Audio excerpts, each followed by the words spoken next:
اور السلام علیکم حضور، میرا نام عائشہ نور ہے اور میرا سوال ہے کہ جیسا کہ حضرت مسیح موعود علیہ الصلوۃ والسلام نے خلافت کے متعلق فرمایا ہے کہ تمہارے لیے دوسری قدرت کا دیکھنا بھی ضروری ہے اور اس کا آنا تمہارے لیے بہتر ہے کیونکہ وہ دائمی ہے، جس کا سلسلہ قیامت تک منقطع نہیں ہوگا۔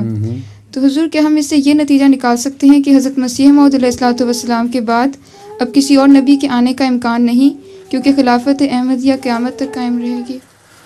حضرت مسیح موعود علیہ الصلوۃ والسلام نے خود ایک نبی کی پیشگوئی بھی کی ہوئی ہے اور اس کو حضرت عیسیٰ کی قہری تجلی بیان فرمایا ہے۔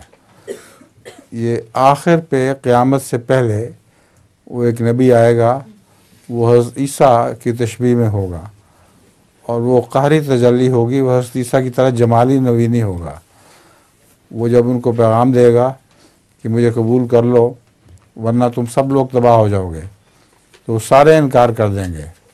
اشرار الناس، جیسے رسول اللہ صلی اللہ علیہ وسلم نے فرمایا ہے، سب سے گندے لوگ جو ہیں ان پر قیامت آئے گی۔ بس وہ اشرار الناس تبھی ہوں گے، وہ سارے مجموعی طور پر اپنے وقت کے نبی کو رد کر دیں گے۔